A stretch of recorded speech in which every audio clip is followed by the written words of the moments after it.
Hello student, कैसे हैं आप सब। एक बार पुनः आप सभी का आपके अपने चैनल सी कोचिंग क्लासेस पर स्वागत है। क्लास 12 फिजिक्स एनसीईआरटी चैप्टर 1 में आज का जो टॉपिक है निरक्षीय स्थिति का व्यंजक या अनुप्रस्थ स्थिति का व्यंजक। वैद्युत द्विध्रुव के कारण निरक्षीय स्थिति पर स्थित कोई बिंदु है, तब उस पर विद्युत क्षेत्र की तीव्रता कितनी होगी, इस पर गणना करेंगे। वीडियो को अंत तक देखना है। सभी बच्चे जो भी अच्छे से पढ़ाई करना चाहते हैं तो प्लीज़ एक बार चैनल को विजिट कर लें, नए चैनल को सब्सक्राइब कर लें। प्लेलिस्ट में सभी वीडियो उपलब्ध हैं, तो प्लेलिस्ट एक बार आप जरूर देखें, वहाँ पर सभी वीडियो आप देखेंगे तो अच्छे से पढ़ाई कर सकते हैं। तो चलिए आज की वीडियो शुरू करते हैं। सबसे पहले समझते हैं निरक्षीय स्थिति है क्या, और निरक्षीय स्थिति पर कोई बिंदु है उस पर हम कैसे तीव्रता ज्ञात करेंगे। तो देखिए, थोड़ा सा परिभाषा यहाँ पर समझें कि जब कोई बिंदु जिस पर हमें क्या करना है, विद्युत क्षेत्र की तीव्रता ज्ञात करनी है, वो वैद्युत द्विध्रुव के केंद्र से गुजरने वाली तथा वैद्युत द्विध्रुव अक्ष के लंबवत रेखा पर स्थित होता है। इस स्थिति में बिंदु को द्विध्रुव के सापेक्ष निरक्षीय स्थिति या अनुप्रस्थ स्थिति कहते हैं। ठीक है, अनुप्रस्थ स्थिति।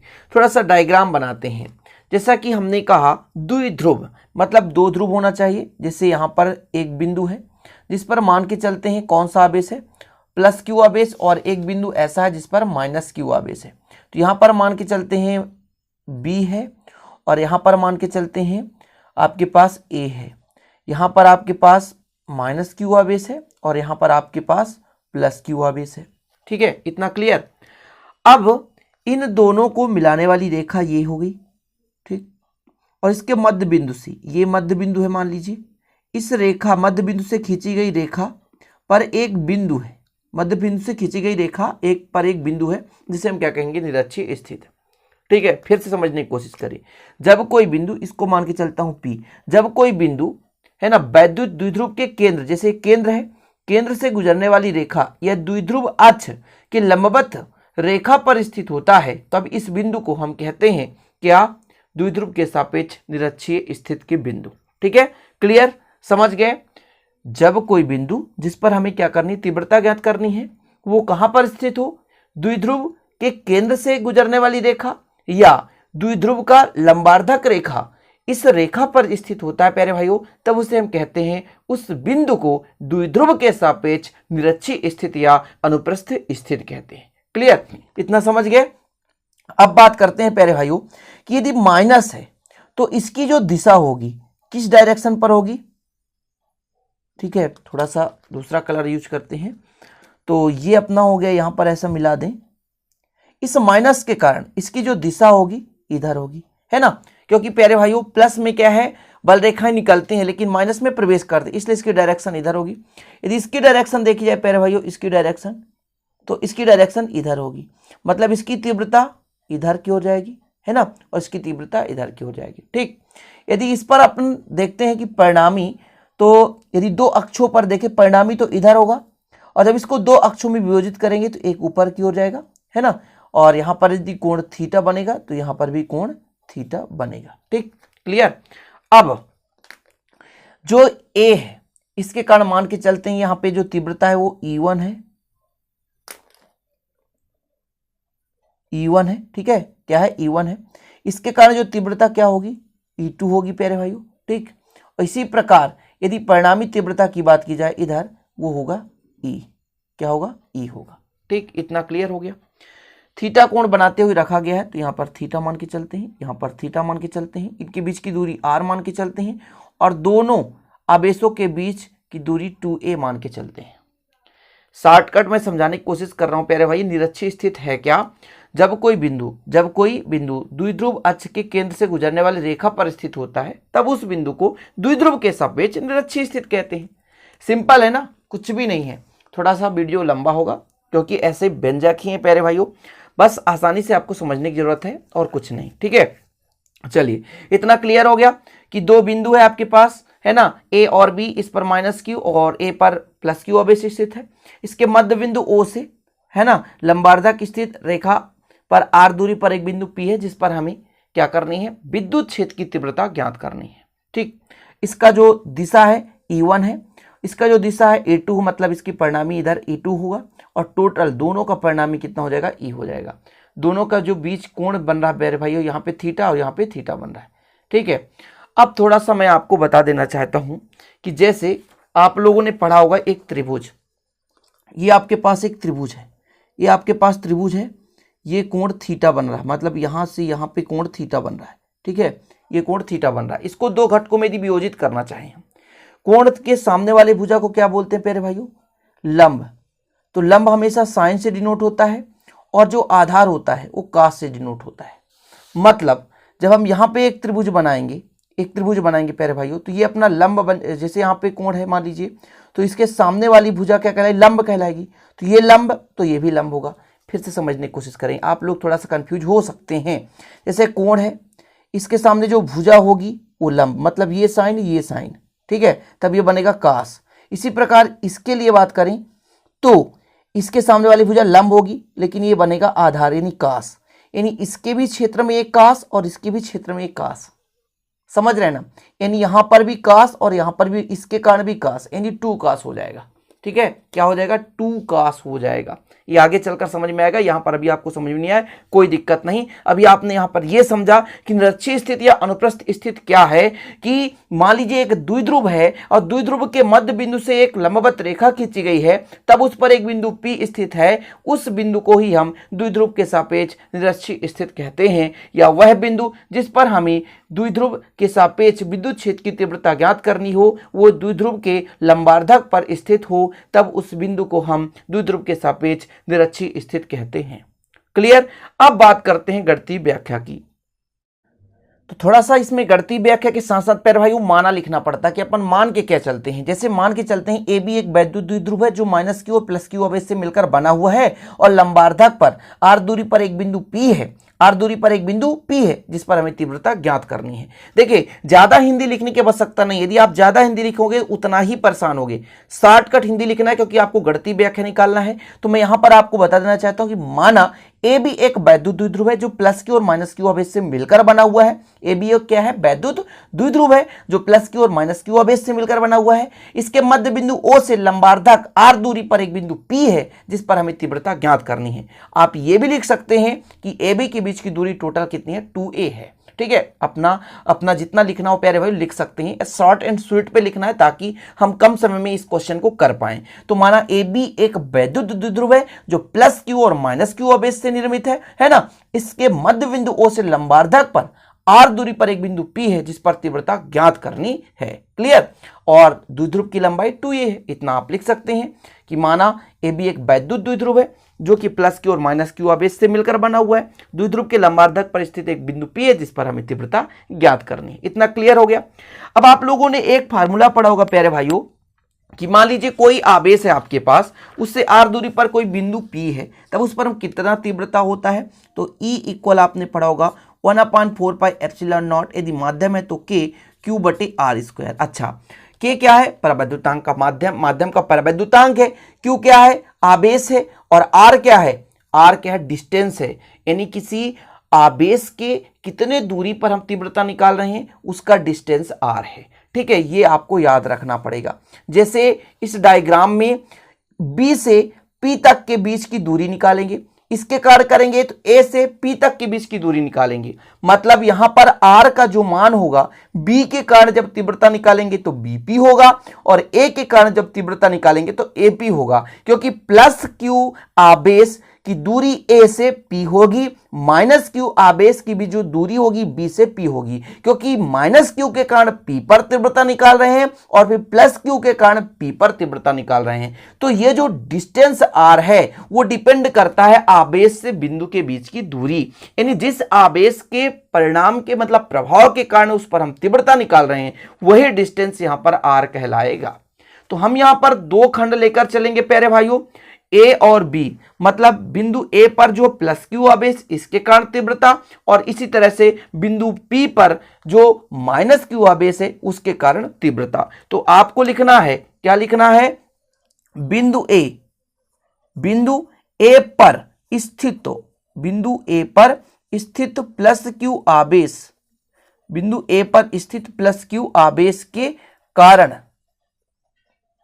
बिंदु P पर तीव्रता, बिंदु P पर तीव्रता कितना होगा प्यारे भाइयों? तो E1 मान के चलते हैं E1 इक्वल 1/4πε0।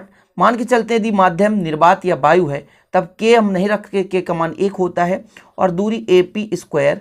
समीकरण 1 दे सकते हो भैया, ये आपका डायरेक्शन है ए से पी के बीच की दूरी। आर के जगह हमने AP ले लिया और डायरेक्शन ए से पी की ओर है, हमने पहले ही बता दिया, तो आप लिख सकते हो AP के अनुदिश, AP के अनुदिश। तो डायरेक्शन आपको कंफ्यूजन में नहीं होना चाहिए, कंफ्यूज आपको नहीं होना चाहिए। इसी प्रकार प्यारे भाइयों हम किसके लिए निकालेंगे, इसी प्रकार बिंदु बी पर स्थित किसके कारण, -q आवेश के कारण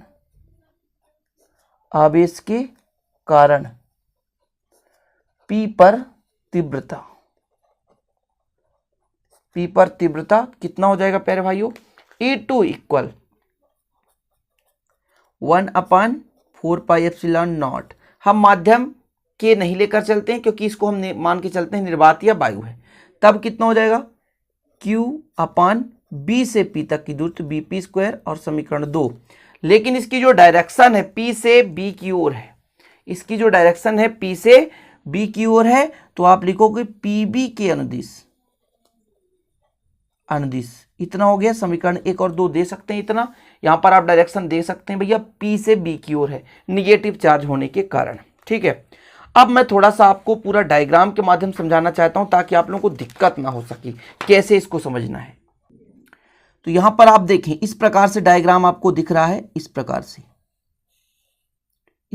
ठीक है, इस प्रकार से दिख रहा है ना, चलो इस प्रकार से, ठीक, इस प्रकार से। अब यहां पर भी थीटा, यहां पर भी थीटा है, मैं आपको समझाने की कोशिश कर रहा हूं, थोड़ा समझिएगा। जब इसको मैं खींच दूंगा, यहां पर भी थीटा है और यहां पर भी थीटा है, ठीक है। इसकी जो डायरेक्शन है वो E1 है, इसकी डायरेक्शन जो है E2 है, ठीक है, इतना क्लियर। जब इसको हम इस पे डिनोट करेंगे तो ये साइन थीटा होगा, साइन थीटा के फॉर्मेट में। इसको डिनोट करेंगे तो साइन थीटा के फॉर्मेट में। आपका E1 है तो E1 हो जाएगा, यहाँ पर हो जाएगा E2 हो जाएगा, ठीक।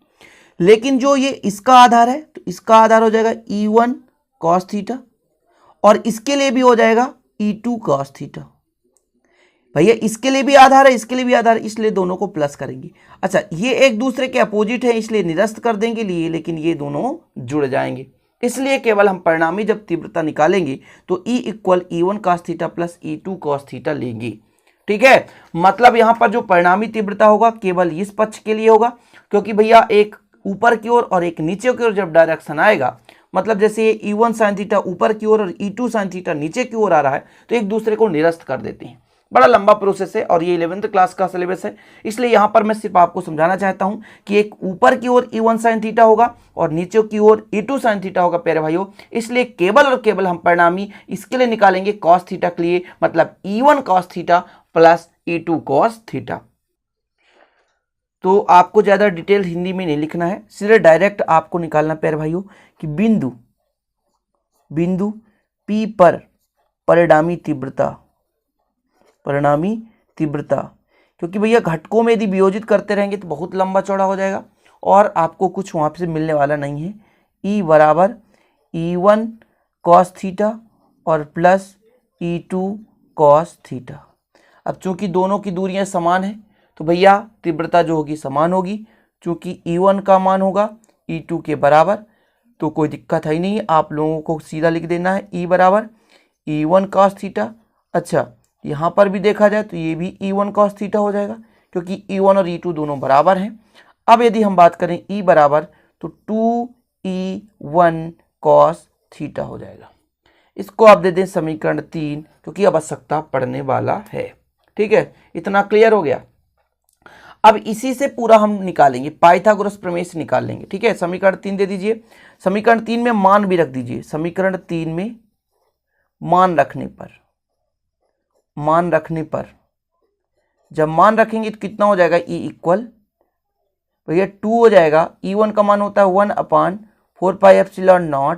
भाई समीकरण 1 से देख लो Q/AP² और cos थीटा तो cos थीटा कर दो, ठीक है, इतना क्लियर हो गया। अपना समीकरण 1 यहां से देख सकते हैं भैया, ये हो गया अपना क्लियर, इतना समझ में आ गया। तो समीकरण 3 से हो गया, इसको आप समीकरण 3 है 4 दे दो। ठीक, चलिए अब अपन एपी का मान निकालते हैं। एपी का मान कैसे निकलेगा? एपी का मान यहाँ पर आप देखो, पाइथागोरस प्रमेय, यहाँ से यहाँ तक की दूरी कितनी होगी? ओ से ए तक की दूरी ए होगी। ए होगी कि नहीं होगी? बिल्कुल।